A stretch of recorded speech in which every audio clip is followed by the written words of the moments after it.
Hello, and welcome to our ongoing video series from Convergent Wealth Partners.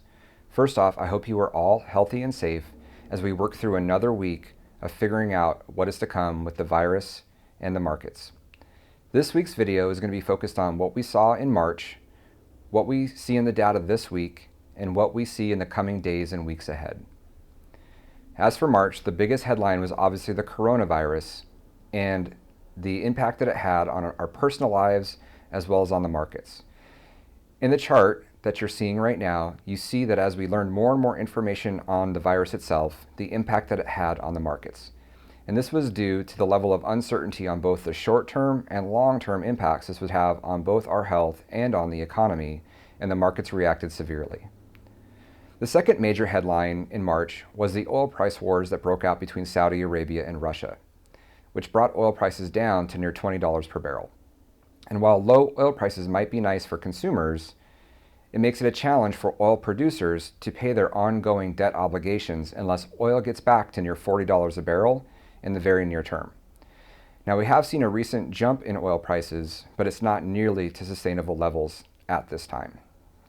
All of this led to the fastest bear market in history. From the chart you're seeing now, it took only 16 days to go from all-time highs to bear market territory, which is 17 times faster than it took in the 2008 economic crisis. Now, we did see a bounce in the markets at the end of the month, and this was mostly due to the economic stimulus package being passed. However, markets are still down close to 20% from all-time highs, and we're just starting to get a sense for what the economic impact of the virus will be over the long term. So what are we seeing this week? There is some good news related to the virus, as many of the projections for the number of hospitalizations and deaths from the virus have dropped. In the blog post on our website, I've included a link to the IHME website, which shows updates to their projections reflecting this new data. And while the news on the virus is encouraging, many states have recently extended their stay-at-home orders into the beginning of May, and some even into the beginning of June, just to make sure they don't see a rise in cases just as they begin to get a handle on the virus. But what this is doing is having a major impact on unemployment. In the last 2 weeks of March, we saw over 10 million new claims for unemployment, and we expect another large number this week, along with getting some economic data out of March to start to begin to see what the impact from the virus has been. I've included this graphic just to show you how unprecedented the unemployment claims are and truly how not normal of a situation we're currently in. So what do we expect to see in the days and weeks ahead? While it is encouraging even this week to see a little bit more of a bounce in the market, we're still at the very beginning stages of understanding what the long-term economic impact of this coronavirus will be.